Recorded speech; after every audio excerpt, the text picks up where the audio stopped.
wassalam ala rasulillah wa ala alihi wa sahbihi wa mawala wa la hawla wa la quwata illa billah. Amma ba'du, rabbi shrah li sadri wa yassir amri wa hlul 'uqdatam min lisani yafqahu qawli. Terima kasih Narabala Kiswa, kajian siniar dan dakwah. Alhamdulillah, pada episode kali ini kita menghadirkan sosok naratamu kita dalam program Fikih Mutakhir dengan judul Beyond News, jurnalisme sebagai gaya hidup. Kalau mau ditambahin, gaya hidup dan etika bermasyarakat, atau etika bermedia sosial gitu ya. Masuk. Ya, sebelum itu nanti kita akan bicara ngarol ngidul dengan naratamu kita. Siapa namanya nanti kita kenalkan. Sebelum itu mari kita mulai dengan baca suratul Fatihah. Kita hadiahkan kepada para guru kita, para pendiri bangsa kita. Semoga senantiasa dirahmati Allah Subhanahu wa taala dan kita mendapatkan berkahnya di dunia wa dunia wal akhirah. Al-Fatihah. A'udzubillahi minasyaitonir rajim.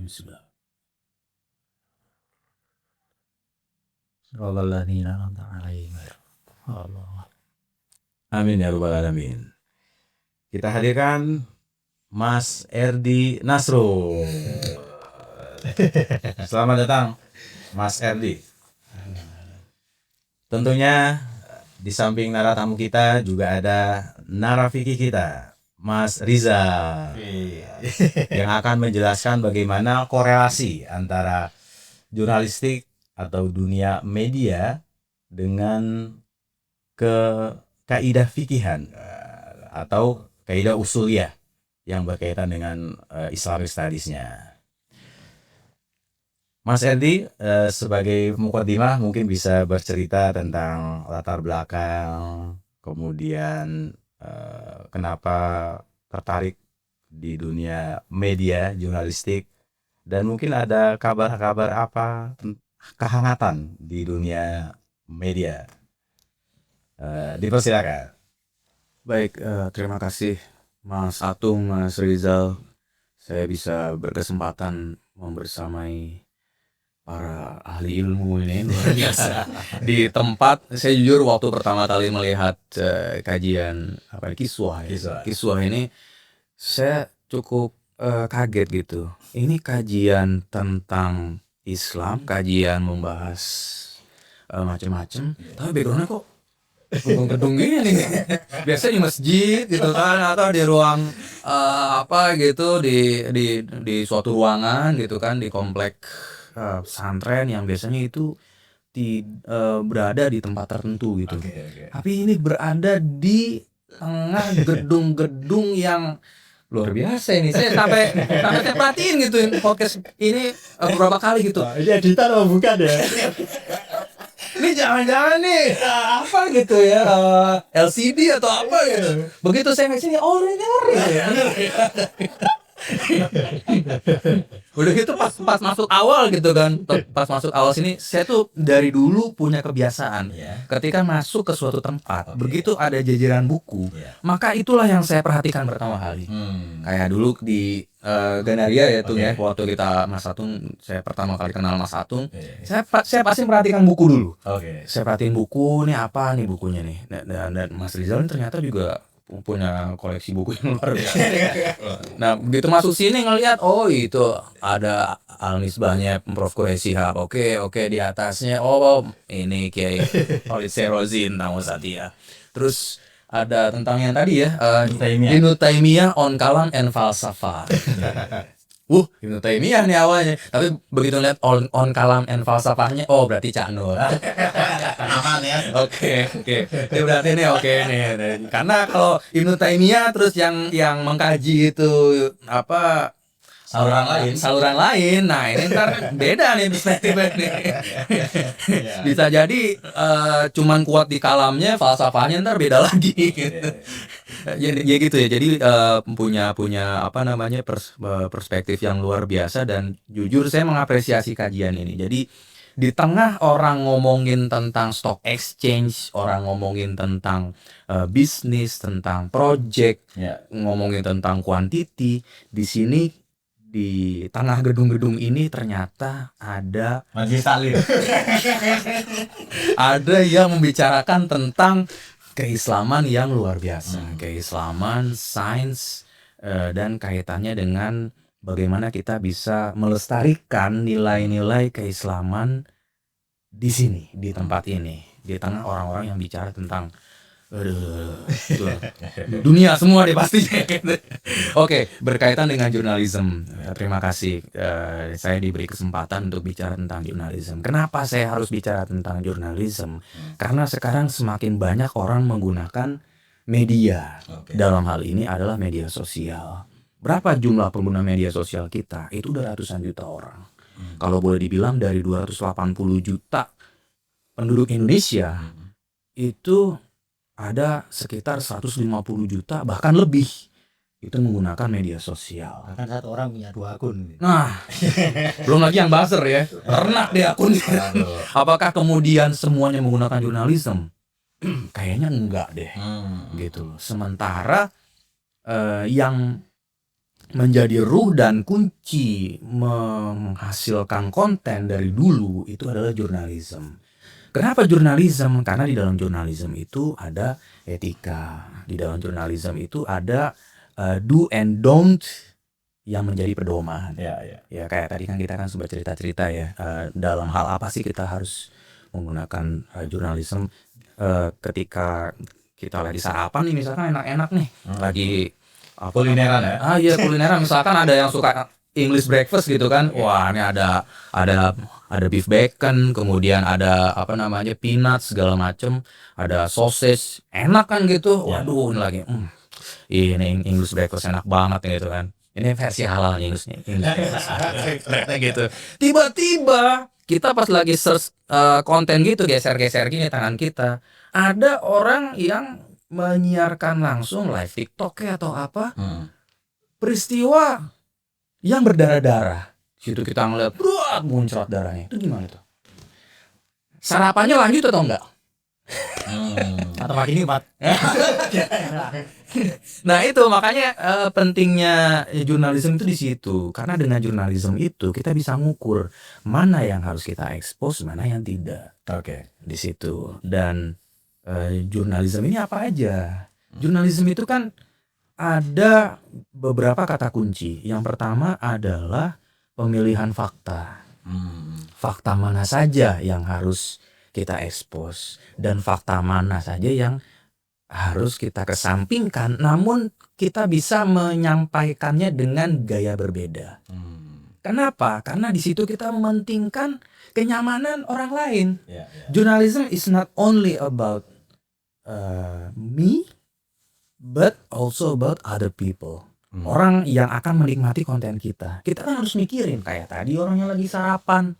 Masa lagi sarapan ngeliat yang berdarah-darah? Kan enggak dong. Jangan sampai gitu. Atau misalkan yang berkaitan dengan anak sebagai korban atau pelaku tindak pidana. Apakah wajahnya harus diekspos? Jangankan wajah, namanya aja. Itu kan enggak boleh. Kenapa? Karena anak itu punya masa depan. Punya masa depan. Gimana caranya meskipun dia di situ berada di pusaran kasus gitu ya. Namun dia tetap punya hak supaya ketika ketemu orang lain tuh jangan sampai ini nih jangan sampai kayak gitu loh. Si ini nih, ini yang korban, ini yang pelaku. Nah, itu jangan sampai gitu. Dia tetap punya hak untuk bisa biasa aja gitu loh. Ketika lagi jalan-jalan di trotoar Sudirman itu orang ya udah biasa aja gitu loh. Dia itu meskipun berada di pusaran sebuah peristiwa besar, orang itu slow aja sama dia gitu. Dan dia bisa seolah nggak ada dan dia masih punya ruang yang luas untuk menggapai masa depannya. Itu baru berkaitan dengan anak, belum lagi tentang perempuan segala macam. Nah, itu diatur dalam jurnalisme. Jadi jurnalisme itu dia adalah patokan dan acuan buat kita menghasilkan konten. Status WhatsApp aja. Ini gimana nih status WhatsApp nih? Misalkan di sono ada Densus misalkan yang lagi gini deh. Tuh, kebetulan dia lagi nggak pakai masker. Terus cepret foto kita kebetulan tajam gitu kan. Mukanya kelihatan itu orang Densus. Kita jadi status WhatsApp nggak? Kalau kita jadi status WhatsApp, di situ kebetulan ada saudara kita yang katakanlah dia jenderal polisi misalkan. Dia kemungkinan akan negur, lu gimana sih? Anak buah gua itu. Kalau misalkan mukanya ntar dikenal sama orang teroris yang lain gimana? Nggak masalah. Nah, gitu. Ya meskipun di situ juga ada terlepas apakah itu kesalahan si personelnya atau tidak ya, dia apakah lupa pakai sebo atau gimana karena dia harus menyamar dan lain sebagainya. Nah, itu jurnalisme itu mengatur kita supaya kita itu menggunakan standar bahkan hati nurani kita sendiri dalam menghasilkan konten. Disitulah pentingnya jurnalisme dan harapannya pengguna media sosial itu menggunakan jurnalisme, memanfaatkan jurnalisme, menerapkan jurnalisme dalam keseharian mereka. Apakah sekedar menghasilkan konten? Enggak juga. Contoh nih, kita mau ngomongin bobot aja ya, magnitude gitu kan. Itu kan ada salah satu poin di dalam jurnalisme tentang bobot. Bobot seseorang, misalkan kita mau mengukur kapasitas nih. Jangan yang biasa-biasa aja untuk ngomongin kayak gini nih. Untuk mengerjakan proyek pembangunan jalan harus yang ahli teknik sipil. Itu baru ngomongin bobot. Belum ngomongin soal balancing, keseimbangan. Wah, kita kalau untuk menghadirkan fakta ini, maka mau nggak mau kita harus menghadirkan pembanding yang bagus juga agar supaya menghadirkan perspektif yang utuh. Nah, suatu balancing. Banyak lagi yang lain dalam poin-poin jurnalisme itu yang bisa kita terapkan dalam keseharian kita. Gitu Mas Atung. Menarik. Jurnalisme atau kalau diterjemahkan di bahasa sekarang itu jurnalistik. Iya. Di salah satu poinnya memang pemilahan fakta. Kemudian di berikutnya itu ada proses penyajiannya bagaimana, alurnya, flow-nya, arahnya, bahkan mungkin framingnya mau bagaimana. Baru kemudian kita bicara tentang viewers, audiens dan lain sebagainya. Itu yang seperti apa? Itu semuanya menjadi rangkaian dalam proses jurnalisme itu sendiri. Kira-kira gitu loh. Siap, terima kasih Mas Erdi sudah membuka wacana pembuka ini dengan berbagai banyak sudut pandang di dunia jurnalistik. Mas Rizal, ada komentar? Mungkin ini sedikit menyimpulkan, Ya. tapi kesimpulan awal. Sementara. Berarti gini ya, setiap aktivitas jurnalistik itu sudah pasti pelakunya disebut konten kreator. Tapi setiap konten kreator belum tentu memenuhi kaidah jurnalistik. Dalam bahasa fikih berarti ini konten kreator amu minal jurnalistik. Lebih umum gitu. Nah, sementara di dunia kalau kata Mas Aji disrupsi informasi. Yang media konten kreator yang non jurnalistik ini lebih dominasi. Betul. Nah, di tengah gempuran dominasi yang entah memenuhi syarat jurnalistik atau tidak, sementara jurnalisme profesional yang ketat aturan tetap harus bertahan. Nah, ini itu bagaimana itu? itu luar biasa ini. Karena kita lihat perkembangan new media ya, kalau bahasa dalam akademiknya itu disebut dengan media baru. Kenapa? Karena ini barang baru. Muncul media orang bisa posting seenaknya dan viral. Kalau dulu kan harus melalui proses kaidah yang panjang kan, verifikasinya itu berjenjang kan, dari mulai si reporter menghasilkan laporan, kemudian dicek sama redakturnya, nanti setelah dijahit bahasanya itu sama si redaktur, diperiksa lagi sama atasan, asisten redaktur pelaksana, wakil redaktur pelaksana, redaktur pelaksana, sampai Pemret sendiri turun untuk menilai ini berita layak turun atau enggak nih. Proses di koran itu seperti itu. Sorry, saya potong. Ada satu lagi pihak editor bahasa. Polisi bahasa. Polisi bahasa. Untuk mencek stylenya konsisten atau enggak ya, Iya. betul ya itu. Nah itu seperti itu prosesnya panjang. Sementara sekarang dengan adanya new media, itu setiap orang sudah menjadi chief editor.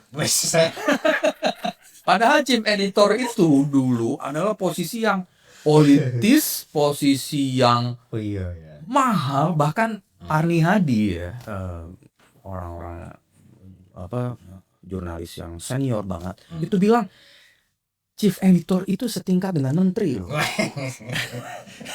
Jadi yang ngomelin chief editor itu adalah sekelas Panglima TNI, presiden marah, ini bikin berita apa sih? Itu presiden ngomong gitu aja, itu Panglima TNI udah langsung gusar itu. Apa itu medianya? Oh ini medianya, itu langsung chief editor ditelepon. Kamu bikin berita apa? Bikin permintaan maaf. Itu kayak gitu dulu, tahun 90-an ya. Jadi itu sangat ketat sekali posisi chief editor. Sekarang setiap orang Semua bisa. bikin, semua orang bisa menjadi chief editor. Bahkan mereka bisa memiliki follower, subscriber yang luar biasa, melebihi media mainstream. Media resmi mainstream. Soalnya pegawai di media-media itu nggak mau memfollow akunnya sendiri. Iya. Dia akun follow media orang lain. Itu akhirnya mereka bikin media sendiri dan punya style sendiri yang mungkin lebih mengetahui selera masyarakat yang sekarang ini ada Gen Alpha, Gen Z, milenial, ya katakanlah sedikit mungkin baby boomers gitu yang udah ya yang senior ya, katakan yang usianya sudah di atas 50 tahun, itu kan baby boomers. Ya mereka owner, mereka pemodal dan sebagainya gitu. Nah ini sebelum kita lanjut di dunia jurnalistik dan fikih gitu ya, Mas Erdi mungkin bisa cerita juga bagaimana pengalaman dulu di awal karir itu di media apa, kemudian sekarang di mana, mungkin bisa dijelaskan gitu. Iya, menjadi jurnalis tuh gak enak. Bayangin menderita banget bos. Masuk Republika itu tesnya itu entah 6 atau 7 tahap. Dari mulai pertama dipanggil, kamu namanya Erina Nasrul ya benar. Oh, mau jadi wartawan? Oh iya siap jadi wartawan. Ini dokumen kamu. Oh ya oke. Satu itu. Iya. Terus habis itu cek kesehatan. Dari ujung rambut sampai ujung jempol kaki. Ada cantangannya dipelototin sama dokter itu. Tapi lu jorok amat sih. Lu sampai diomongin gitu itu dulu itu. Sampai gigi, saya tuh di komputernya gigi. Gigi bawah kamu itu lebih pendek dari yang atas. Kayaknya kamu suka ini ya, suka apa gitu, apa nahan gigi gitu. Jadi kalau pas lagi kesel atau emosi gitu. Iya kali dokter ya sih. Ini dokter kok detail banget sih nanyanya gitu. Itu baru tes kesehatan. Terus abis itu tes dengan beberapa orang redaktur buat ngecek. Oh bener mau jadi wartawan ya. Coba kamu sekarang bikin liputan gini. Itu. Kemudian yang berikutnya dicek lagi hasil liputan kita. Layak atau enggak. Abis itu ntar dipanggil lagi kayak semacam sidang mahkamah gitu. Terus semua user itu melototin kita nih orang gimana layak atau enggak nih, ntar dinilai. Habis itu mereka masing-masing tuh memberikan suara layak enggak. Habis itu ntar masa percobaan, di masa percobaan ntar ada yang baru 3 bulan ternyata sakit TBC di-cut. Jadi kalau Anda sakit berarti nggak profesional. Waduh ampun deh, wah nggak kuat kamu buat jadi wartawan, akhirnya gitu segala macam. Jadi panjang sekali prosesnya untuk menjadi seorang jurnalis, apalagi untuk menjadi chief editor. Waduh itu udah luar biasa lah. Dinamika politik di internal, belum lagi ntar jaringan di luar. Wah itu triknya macam-macam. Sementara sekarang dengan adanya new media, medsos, itu orang cuma sekedar Jadi itu gini, soket semua itu. itu dipangkas. Ya. Hanya dengan dia joget-joget, dia bisa viral, kemudian kontennya menarik perhatian orang. Artinya apa? Di sini ada pergeseran selera orang mengkonsumsi media. Itu. Kalau dulu kita harus susah payah masuk ke Nusa Kambangan gitu. Wah menarik lagi. Gitu. Ceritain itu.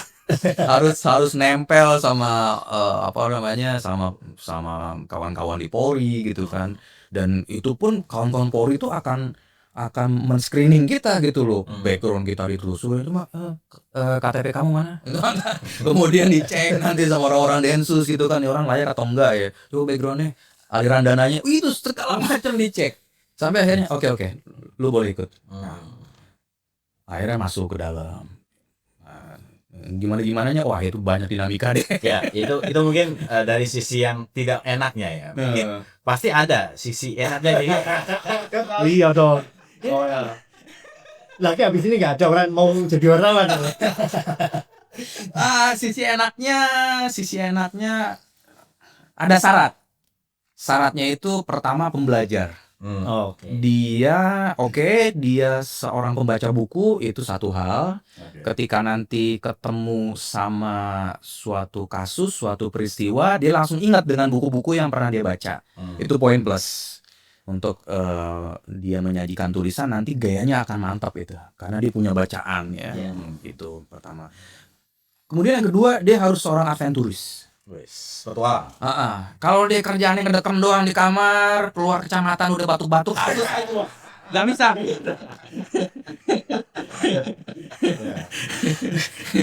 Apalagi misalkan dia udah kelamaan di daerahnya sendiri gitu kan. Oh, iya. Contohnya ini bukan berarti mendiskriminasi suatu Profesi.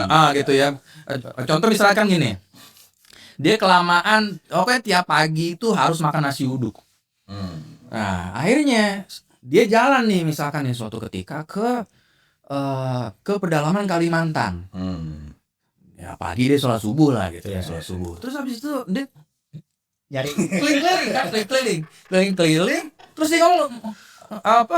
dia ngomong sama temennya, bro, gue udah keliling-keliling, kok nggak ada yang jual nasi uduk ya? Jadi di dalam benak dia, di dunia manapun pasti ada orang jual nasi uduk. Gak bisa, ini susah. Bukan juga petualang ya. Iya, kalau dia seorang petualang kan, begitu dia jalan misalkan ke Kabupaten Berau gitu, kalau dia mau nyebrang ke Pulau Maratua gitu misalkan, tuh jauh banget loh, tapi cakepnya wow banget. Bayangin lu bisa ngelihat kura-kura raksasa yang perutnya itu, yang badannya itu mungkin 3 kali lipat dari perut gue. Itu ada di Maratua. Telurnya itu kalau kita mau diam-diam mungkin nggak perlu ngeliat kiri kanan aja deh, langsung ambil aja, sobek gini. Itu di Maratua adanya.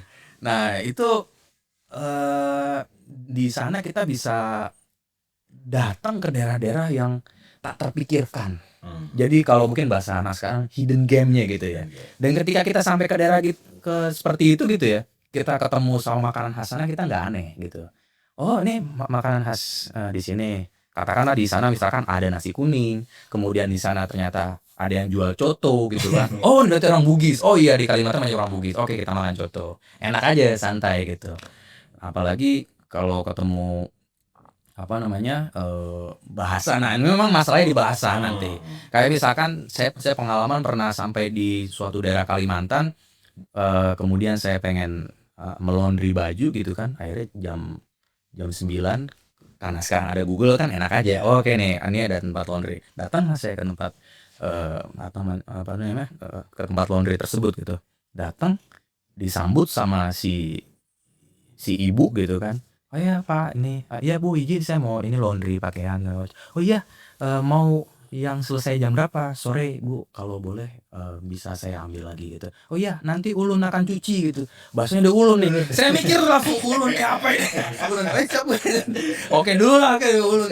Akhirnya kita tampung. Nah begitu kita ketemu sama orang Banjar gitu kan.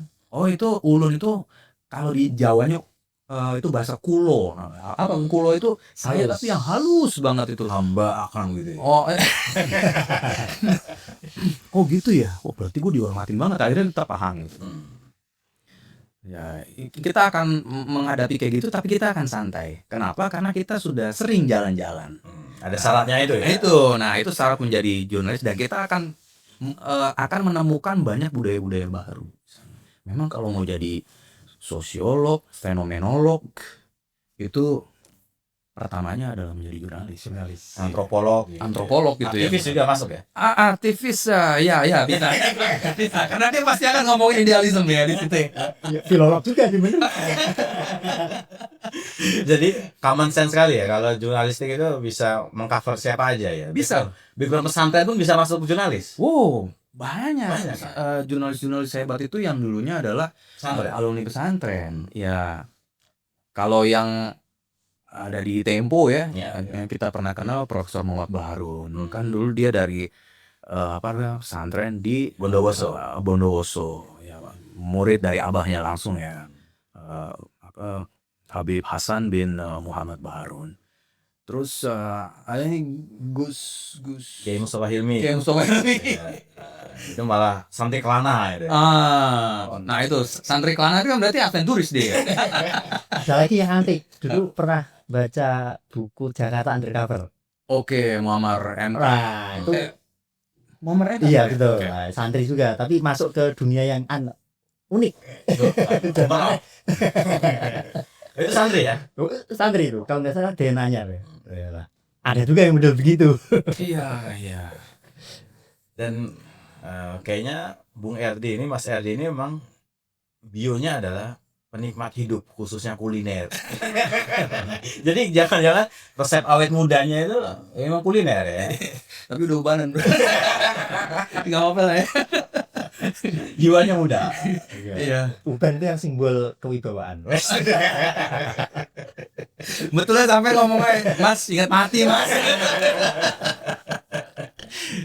Kuliner itu ya apa ya? Ya emang enak sih Mas. Apa ya Mas? Dan Mas Heri ini bisa mendeskripsikan secara detail bagaimana tekstur, bagaimana rasa, warna. Saya pernah Pantesan makan bareng itu. sebenarnya secara sekilas agak mirip-mirip almarhum Bondan Wiranto. Palanya botaknya juga iya sih. Saya itu Mas Rizal pernah makan satu meja dengan beliau ini. Itu ada nasi biryani, ada pecel, dan sebagainya, ada sayur asam gitu. Kita sudah habis satu piring nih, beliau masih nyicip. Jadi betapa punya jiwa kulinernya itu. Ya. Meriset dulu ya. Ya apa ya, ngerasain bumbu-bumbu ya. Ya nggak tahu sih. Awal mulai sih makan itu biasa aja. Ya udah asal kenyang kan, namanya santri zaman you know lah santri itu gimana gitu kan, yang penting masuk dulu aja, habis itu aktivitas lagi. Lama kelamaan kesini pas ke Makassar gitu dikenalin coto. Apa nih coto nih? Ya kalau bahasa Jawanya mah soto katanya, cuman ini versinya orang sini katanya. Itu oke, terus kita cobain, enak deh. Nah akhirnya kita perhatiin gitu bumbunya apa. Terus ketika kuahnya kering gitu kan, terus habis itu ada sisa-sisa bumbunya, kita perhatiin, oh kayaknya kacang nih. Udah pada tahu gitu, dikit-dikit gitu. Kalau di sobet ya, kan ada sobet tuh. Soto Betawi. Soto Betawi. Kalau soto Betawi kan bedanya dia santan gitu kan. Ada yang pakai santan, ada yang susu. Nah, itu beragam versi, tapi intinya di soto Betawi itu kuahnya itu harus yang milky gitu, apa ya, nuansa susunya itu entah itu coconut milk atau milk biasa gitu. Gimana itu harus ada itu di soto Betawi gitu. Kemudian stylenya kan tinggi kalau sobat itu kan, dia harus daging. Nggak bisa kalau ayam itu kayaknya bukan soto. Soto Lamongan loh ayam. Iya. Nah tapi kalau yang Lamongan kuahnya legend banget itu. Udah banyak itu. Jangan saya ngomongin kuliner. Oke, kan stop di sini. Jadi kita ingin berbicara tentang gini. Tadi Mas Eri sudah menjelaskan plus minusnya menjadi jurnalis ya. Nah, pertanyaan selanjutnya adalah pengalaman menarik mana ketika liputan, ketika menjadi jurnalis di media ini? Saya boleh cerita yang menyentuh hati saya nggak? Ya, silakan. Ketika liputan itu saya pernah ke Mindanao, saya lupa tahunnya ya waktu itu. Filipina. Iya, Filipina. Jadi awalnya kita itu membantu Kemendikbud waktu itu, Kemendikbud meliput kegiatan diaspora warga Indonesia yang ada di sana, dalam hal ini wilayah Mindanao. Akhirnya kita terbang lah dari Manila ya, biasa dengan bahasa saya ingat banget Tagalog. Mabuhay gitu kan sambutnya kan, selamat datang ya kalau nggak salah gitu. Terus kita terbang ke sana, kemudian di sana itu kita ketemu sama anak-anak diaspora Indonesia. Mereka secara kebangsaan itu adalah Indonesia, tapi saya wawancaranya pakai bahasa Inggris. Saya mikir, gila ya, lu serius kan bahasa Indonesia gitu kan. Akhirnya kita wawancara pakai bahasa Inggris. Cerita bagaimana dia bisa sampai ke Mindanao, orang tuanya siapa aja. Ternyata orang tuanya itu dulunya darah Sangiheta Laut dari Sulawesi Utara ya. Oh, Ke Sangiheta Laut itu kemudian nyebrang atau gimana sampai akhirnya sampai ke Mindanao. Dan ternyata wilayah pesisir Mindanao itu termasuk jalur penyelundupan ya. oh, Gitu. Jadi untuk keluar masuk Indonesia dengan sangat mudah lewat itu laut. lewat Sangiheta Laut itu. Dari Mindanao nyebrang itu kapal diemin aja, ikutin ombak aja udah kayak tahu terus sampai di wilayah kepulauan itu. Situ itu saya kaget aja, ya Allah, gue wawancarain orang gue sendiri pakai bahasa Inggris. Itu gimana gitu ya perasaannya gitu. Tapi mereka statusnya WNI. WNI. Mereka punya KTP.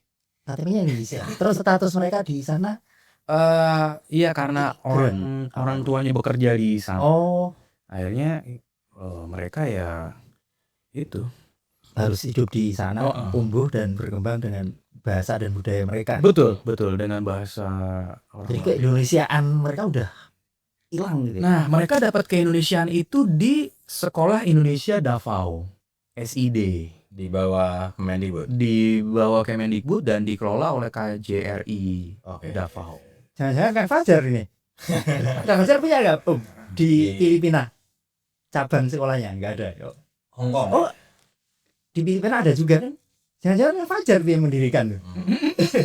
Iya, dulu kita pernah mengundang ini aktivis lah asalnya ya, mendirikan sekolah untuk anak-anak TKI, TKW di Hong Kong, di Filipina juga, Filipina, Taiwan, dan sudah menghasilkan lulusan berapa ribu? Banyak sekali, ribuan. Masya Allah. Pendidik. Jangan-jangan ini Kang Fajar dulu. Iya, jangan terhubung. Itu di kejadian liputan ketika di Republika ya? Iya. Jadi itu mungkin 2011, 2012 sekitar itu deh. Apa judulnya kalau boleh tahu? Waduh, apa ya, lupa banget sih ya Allah. Itu termasuk yang sangat menyentuh ya? Ya itu sih pertama kali saya wawancarain orang Indonesia tapi bahasa Inggris. Aduh, kayaknya gimana gitu perasaannya. Ada dari meja redaksi itu, Mas Alung. Nah, kita kan juga punya riset kecil-kecilan lah, survei lah. Mas Erdi ini di titik ini bisa dikatakan puncak karir. Puncak karir sementara. Soalnya masih ada bukit-bukit yang lain. Waduh. Banyak soalnya teman-teman yang ingin menjadi jurnalis gitu ya. Dan atau sudah menjadi jurnalis tetapi dia tidak sadar bahwa ini sebenarnya adalah salah belok gitu. Nah, apakah Mas Erdi ini memang sudah mencita-citakan dari awal, dari kecil itu ingin menjadi jurnalis atau memang ngikutin arus aja gitu? Iya, hanyut saya. Nggak terpikir buat jadi wartawan, jujur. Karena dulu waktu selesai kuliah Usuluddin. Sampai kan Muqarranatul Mazahib. Kalau saya Usuluddin perbandingan agama lagi. Ya, jadi orang Usuluddin itu jadi dia belajar tentang ilmu ketuhanan.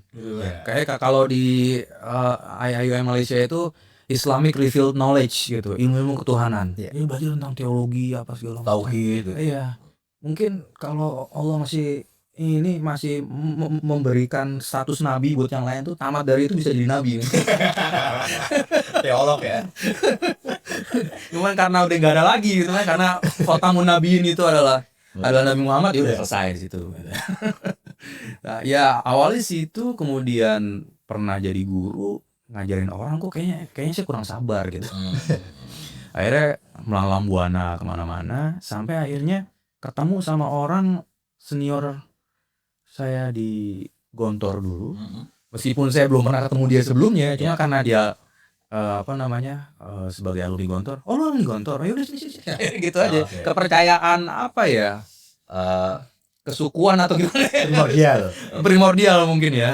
Jadi karena itu akhirnya saya ikut waktu itu di Sabili. Sabili.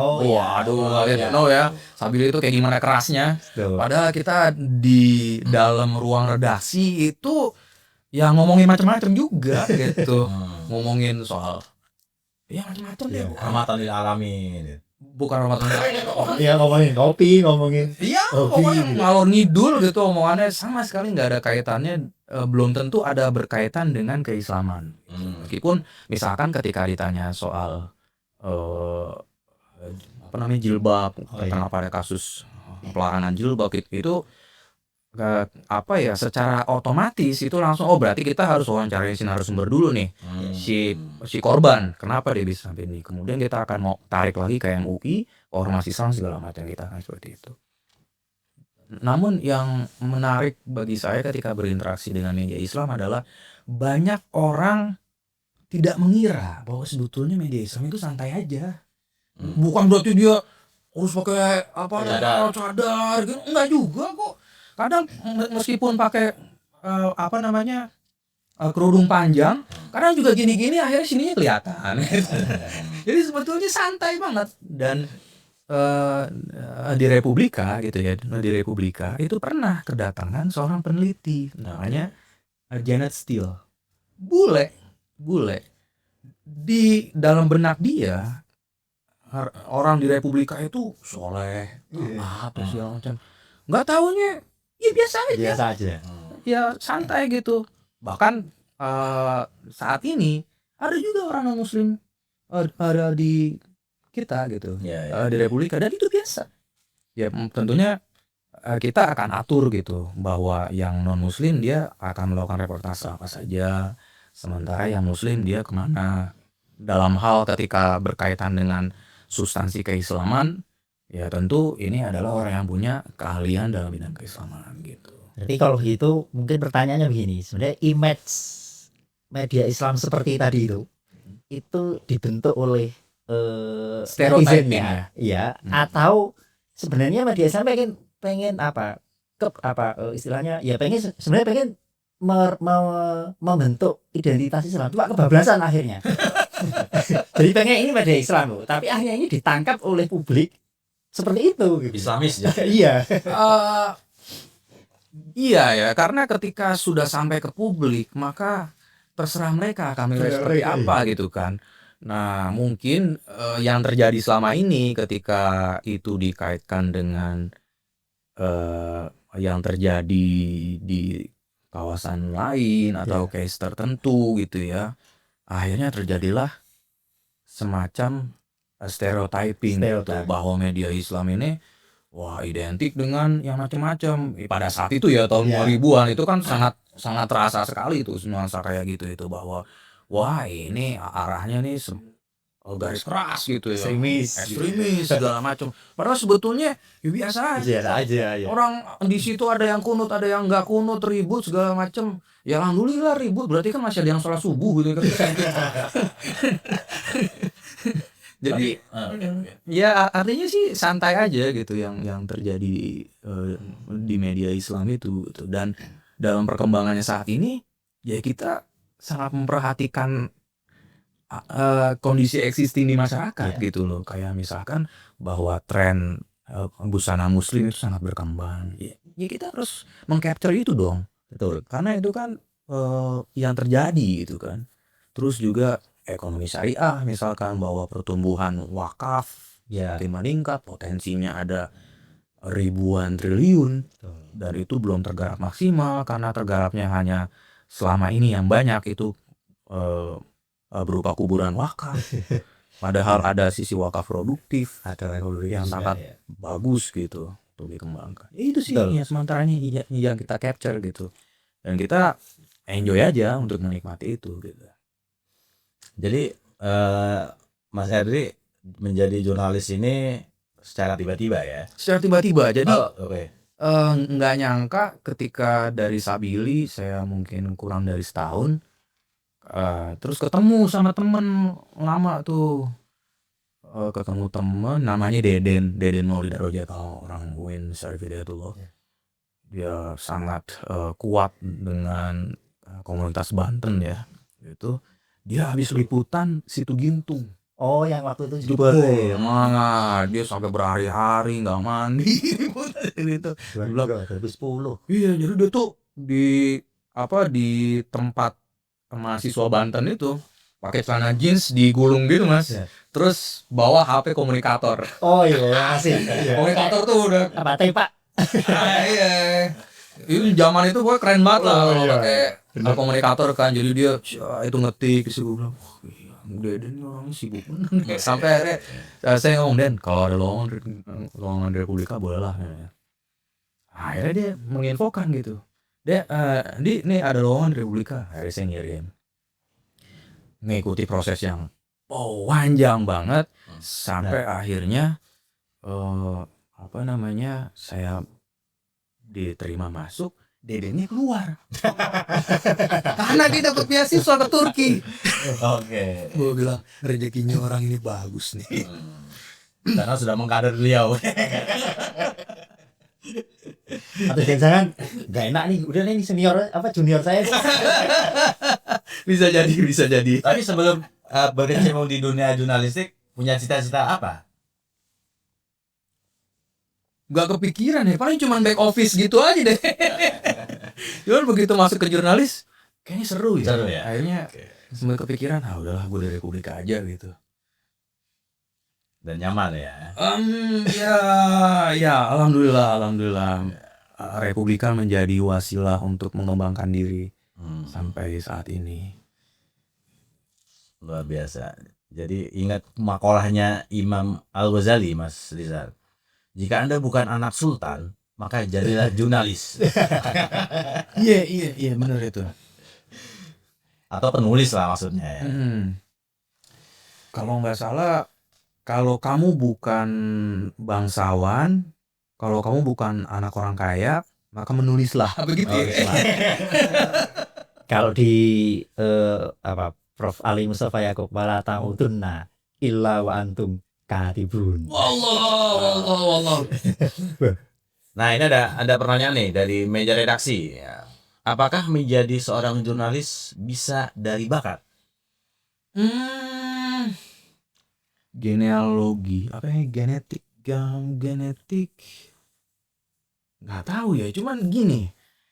Saya tuh punya kebiasaan emang kerja keredaksian gitu kan ya. Kan tiap pagi atau pada saat saya piket, kebetulan lagi di rumah misalkan pada hari Sabtu Minggu memang saya harus kerja, ya udah saya kerja gitu kan. Saya nulis, atau ketika saya dapat suatu arahan untuk membuat suatu in-depth reporting gitu, laporan yang mendalam, akhirnya saya ngetik. Anak saya tuh merhatiin. Mungkin ketika megang laptop saya, dia baca apa yang saya kerjakan. Dan itu mungkin terekam di benak dia. Dan dia meniru saya. Kan anak itu kan mengimitasi kan. Mengimitasi apa yang dilakukan oleh orang tua dan orang-orang di sekitar. Akhirnya dia nulis. Entah itu nulis pakai pulpen di bukunya dia, atau dia ngetik. Terus diperhatiin sama istri saya. Ini loh si kakak nulis kayak gini. Saya baca. Kok lumayan runut ya? Ini apa ini? Apakah itu berarti bakat? Saya kira sih menulis itu bisa diasah ya, bisa dilatih. Jadi siapapun bisa menjadi penulis. Kan syarat menulis itu resepnya Republika. Ini mungkin saya kasih bocoran kali. Ada khusus singkat jurnalis itu. Betul. Resepnya Republika itu, kamu kalau mau tulisannya bagus, pertama tentu harus punya banyak kosakata. Ya. Kosakata itu didapat dari bacaan. Pertama bacaan. Kemudian kalau pengen flow-nya bagus, kamu harus sering nonton. Di mana ada film baru, di situ kamu harus nonton.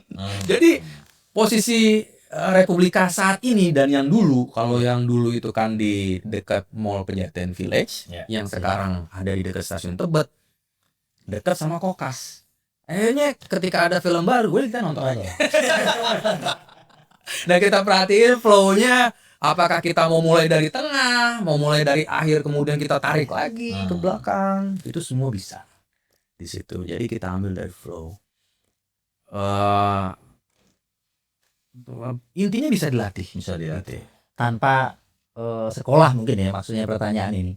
Sama kayak ini kalau analoginya musisi gitu ya. Ada yang berangkat dari sekolah, ada yang ya karena dari bakat nggak pernah sekolah tapi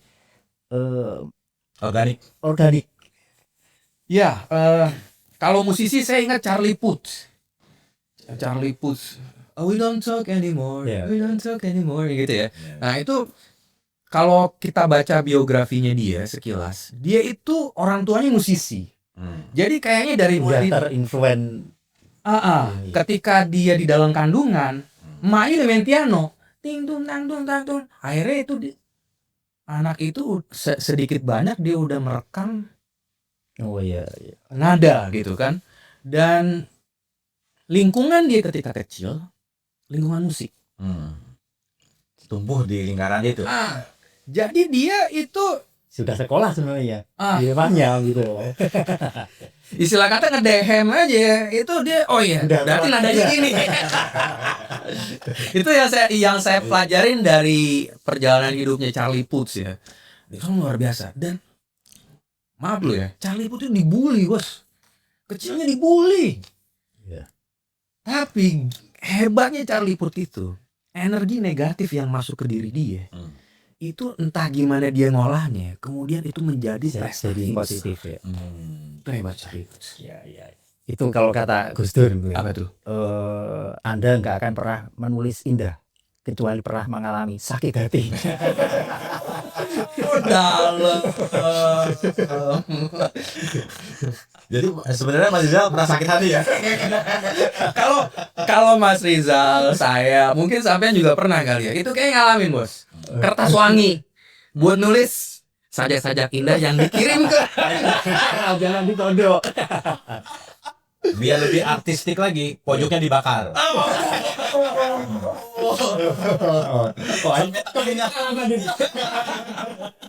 Tengahnya dibakar juga. Oke. Menarik. Jadi bisa dilatih lah ya intinya lah ya. bisa dilatih. Nah, ini ada pertanyaan lagi, Mas Rizal? Apa? Oh ini dibaca. Ya. Ketika konten hoax viral lebih dipercaya daripada berita resmi. Jadi ini lah ya, Lamtur lebih dipercaya daripada Republika gitu ya. Bagaimana cara jurnalis bermain dalam dunia medsos untuk melawan hoax? Wah ini Wah, iya. isu yang inilah ya, Alat. biasa. Sebetulnya gini, hoax itu dulu itu buat lucu-lucuan, Bos. Iya, kayak misalkan Anekdot ya? orang bermain sirkus. Itu kan tidak semuanya benar. Termasuk sulap itu kan. Sulap, Tipuan ya. jadi Iya. penampilan si artisnya yang dibuat-buat gitu kan. Nah itu sebetulnya dia itu menyindir realitas, tapi dibumbu-bumbuin gitu loh. Nah makanya maka sebagian yang dia sajikan itu tidak sesuai fakta. Nah itu kemudian disebut sama orang-orang ketika itu adalah hoax. Oke. Itu sebetulnya buat lucu-lucuan. Tapi sekarang orang memaknai hoax itu adalah wah lu kurang ajar lo minta Serius semua ya bawaannya. Terus bawaannya tegang. Mungkin ini Jadi hoax itu masih dibenarkan di tempatnya. Toh film kan hoax semua kan? iya. Sebetulnya kejahatan di dunia ini akan selesai dengan sendirinya, Bos. Oke. Karena banyak Marvel. Makanya Amerika itu selalu menang. Kenapa? Banyak pahlawan ya. Baik ada Captain Amerika, ada Superman. Iya, tapi pasti nggak ada yang muncul mereka. Nah itu ini dalam nih. Tapi jujur buat ngomongin itu satu isu sendiri lah itu. Itu butuh beberapa episode lah ya.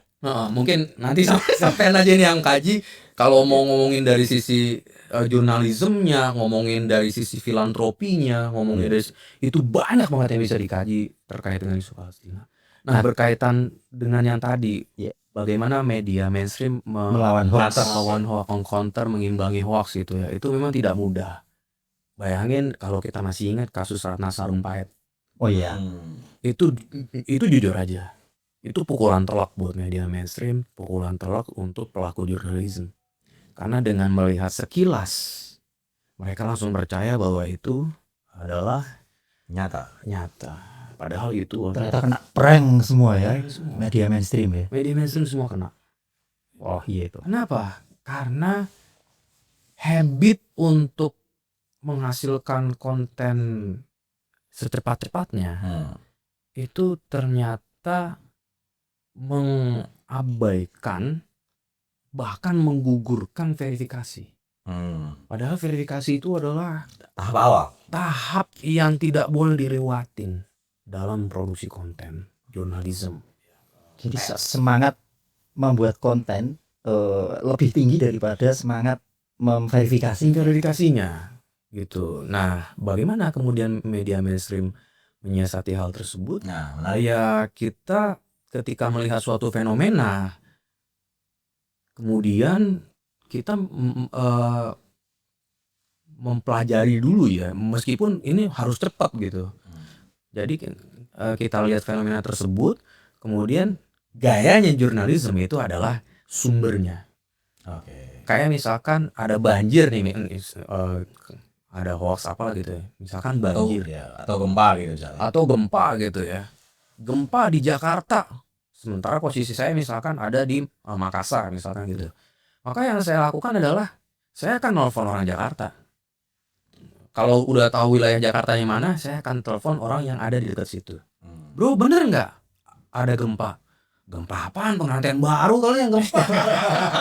Gempa kalau berarti dong. Oh, beda urusan nih berarti nih. Nah, ada gempa. Kemudian kita perhatiin dari sejumlah media arus utama. Oke. Yang muncul. Ada nggak peristiwa itu?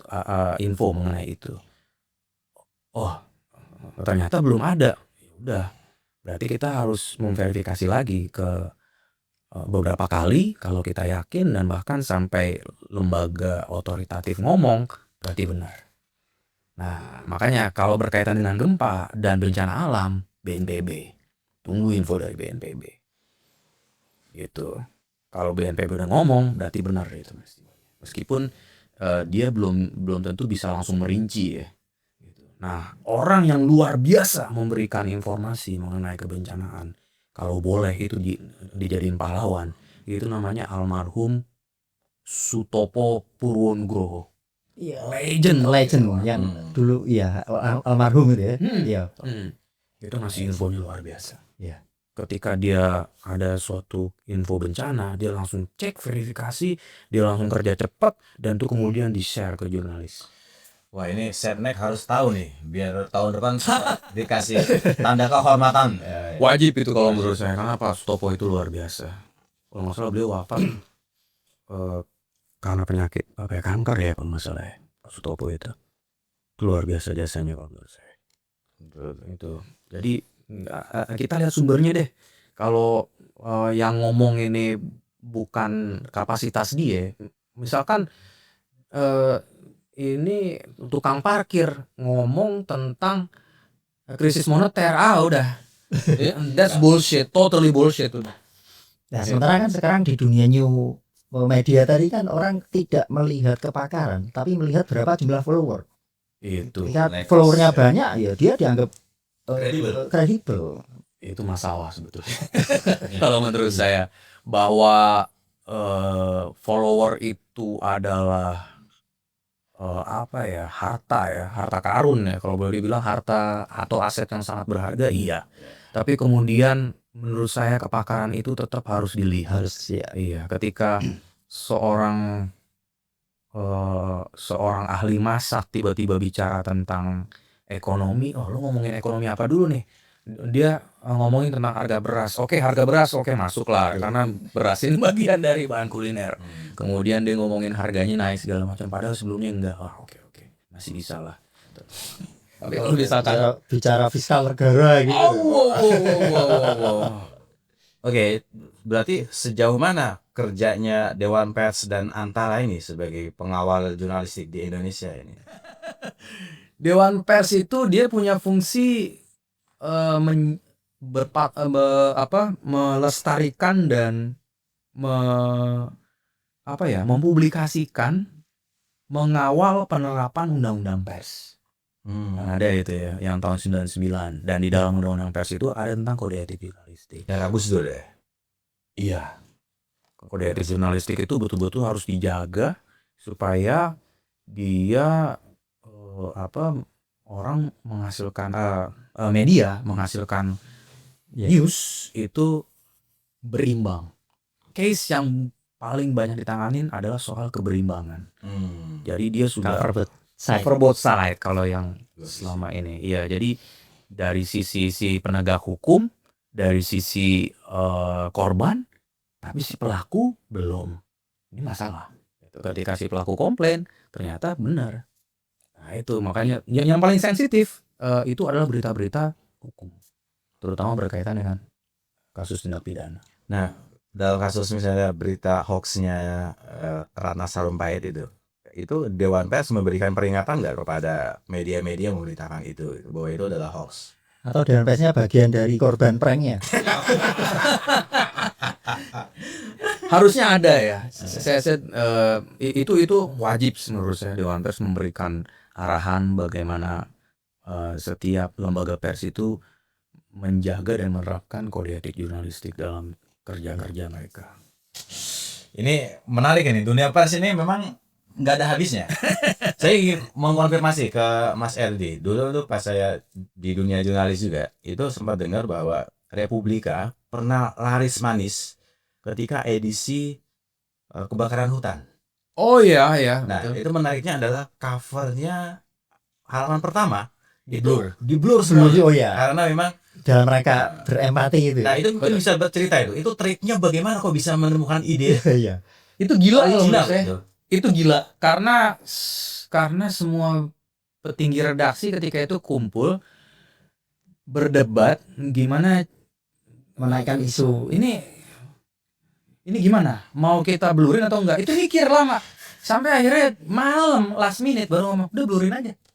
Tapi itu dapat banget ya. Iya, pagi-paginya saya masih tidur itu, habis sholat subuh saya tidur. Oke. Tiba-tiba almarhum K. Abdul Rashid Abdul Safi, Mas Erdi, Koran ini koran tintanya habis begitu.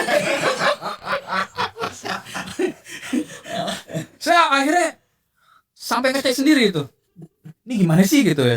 Akhirnya begitu, alhamdulillahnya Pemret waktu itu memberikan penjelasan. Iya, kami sengaja mendesain seperti itu sebagai bentuk kami berempati kepada korban karhutla. Dan setelah itu diikutin sama stasiun TV. Dibuat berasap.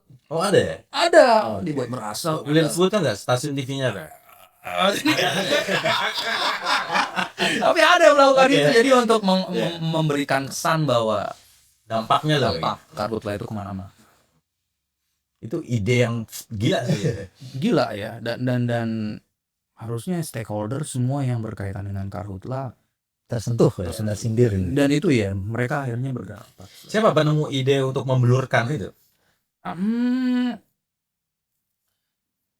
Ya kawan-kawan redaksi ya, kawan redaksi di situ dia luar biasa menghasilkan inovasi dan berani berkreasi seperti itu gitu. Nanti boleh kapan-kapan kita tiru Mas Atung. Tapi mak kameranya rusak beneran. Itu hanya satu edisi ya? Hanya satu edisi. Setelah itu edisi kemerdekaan kita setting merah putih. Terus Jangan-jangan itu yang kemudian menginspirasi Google. Kan Google gitu ya. Kalau hari apa itu logonya menyesuaikan. Hari besar. Hari besar dibuat apa, tematik gitu. tematik ya. Doodle. Kalau kata Mas Uut, doodle. Noodle mie dong. Oke, ini makin renyah sebenarnya, tapi kita dibatasi oleh waktu. Betul. Terakhir dari saya, nanti Mas Rizal monggo. Di dunia aktivis lingkungan itu dulu ada kenal kaidah 4R gitu, reduce, reuse, sebagainya, recycle. Nah, di dunia jurnalistik yang sangat populer adalah kaidah 5W+1H. Nah, apakah di era digital ini jurnalistik Masih perbaharui kaidah itu? masih atau ada penambahan gitu mungkin maksudnya. Atau pengurangan. Kalau perorangan enggak. Mungkin ada yang udah nggak relevan ini. 51H itu tetap. Tetap ya. Tetap. Jadi who siapa gitu ya, itu selalu di antara unsur yang paling menarik itu adalah who what. Wah ini nih yang sangat vital. Ketika siapa yang bicara presiden bersin gitu ya, misalnya pas lagi sidang kabinet, waseng gitu berita itu. Cuma selama ini belum pernah ya itu. Atau apa peristiwanya gitu kan, ada bencana alam yang besar segala macam, itu luar biasa. Oke. Jadi kalau Mas Erdi mau menambahkan rumus, Anda nggak mau ngusulin apa gitu? Nanti kita ini eksklusifkan bahwa ini adalah kaidah jurnalistik. Belum ya, mungkin harus eksperimen lagi ya. Nunggu tesisnya jadi. Ya Allah, doain ya Allah. Bukan bermaksud meneror ya.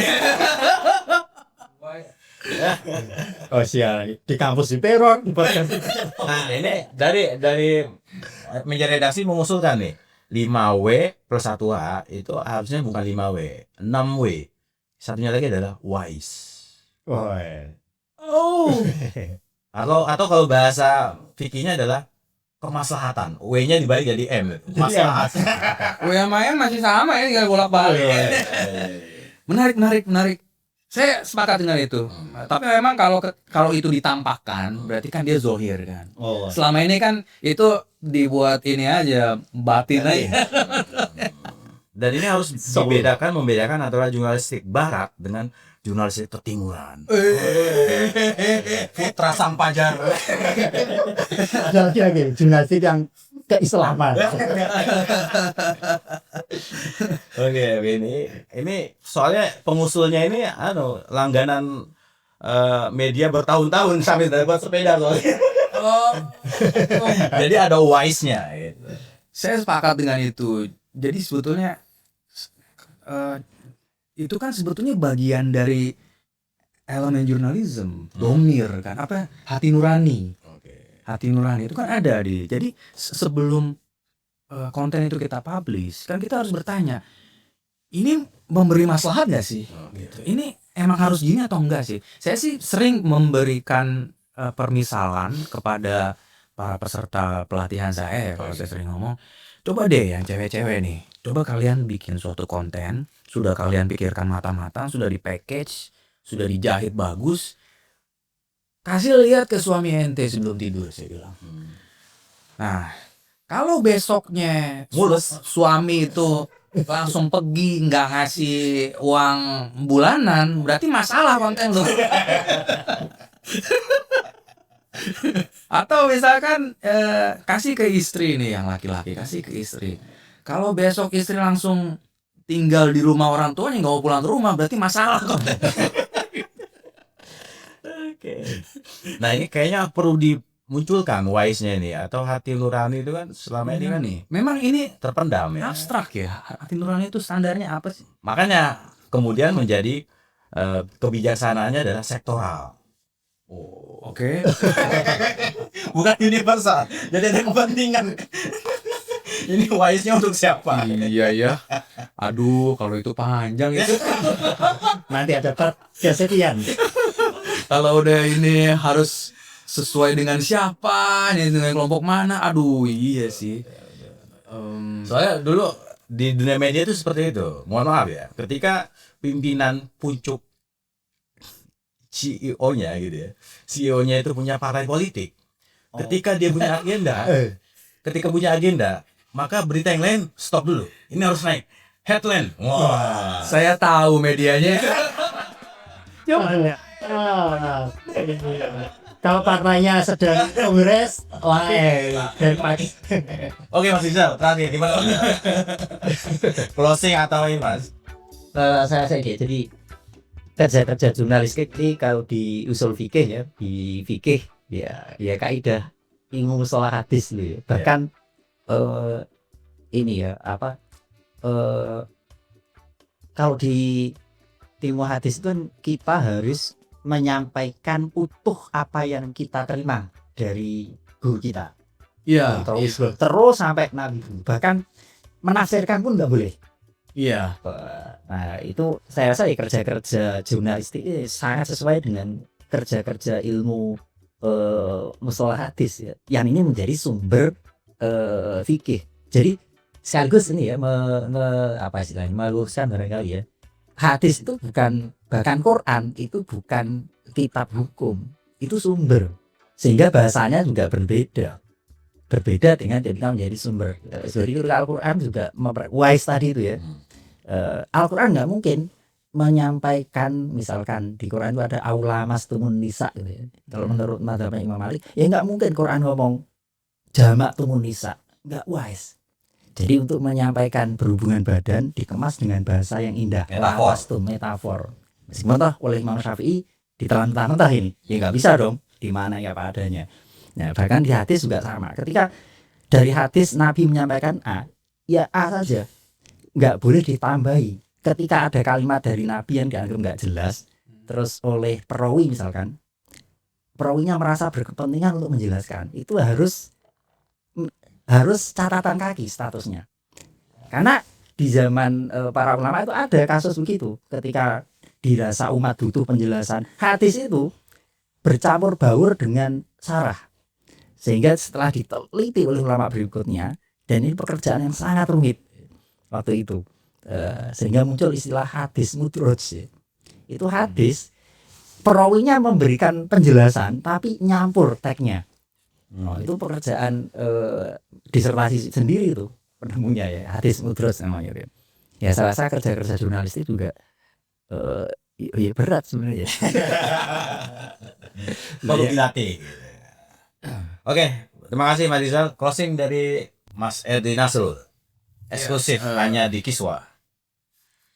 Ya, untuk Gen Z, kemudian Gen Alpha, tentu dengan bimbingan guru dan orang tua, biasakanlah mereka untuk pandai memilah mana fakta yang harus diekspos dan mana yang tidak.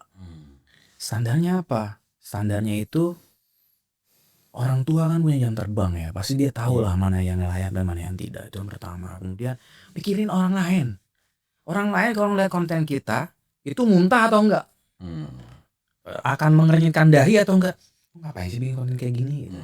Coba pikirin itu paling tidak menjadi standar kita, apakah itu nanti layak menjadi status WhatsApp kita, TikTok kita, Instagram kita atau tidak. Paling tidak itulah. Siap. Terima kasih. Nambahin sedikit Mas. Oh ya, tambahin banyak di Mas. Kita sebelum on cam ya, kita ngobrol. Beliau punya pengalaman luar biasa meliput haji ya. Beliau juga punya pengalaman luar biasa meliput di Nusa Kambangan. Dan tidak mungkin dua peristiwa menarik ini kita kupas di sesi ini. Kayaknya kita akan ada part kesekian. Oke, kita tunggu hari perayaan jurnalistik. Hari pers. Sebagai penutup, inspirasi dari obrolan para pakar ini, saya terngiang bahwa orang cerdas memahami konten, tapi orang bijak paham apa dari konten. Balik dan setelah konten itu apa dampaknya? Itu orang bijak. Masuk juga. Oke, terima kasih. Mohon maaf, jangan lupa bagikan konten kami dan silakan berkomentar, kita diskusi, saling isi dan subscribe. Terima kasih, mohon maaf. Wassalamualaikum warahmatullahi wabarakatuh. Salam. Terima kasih banyak.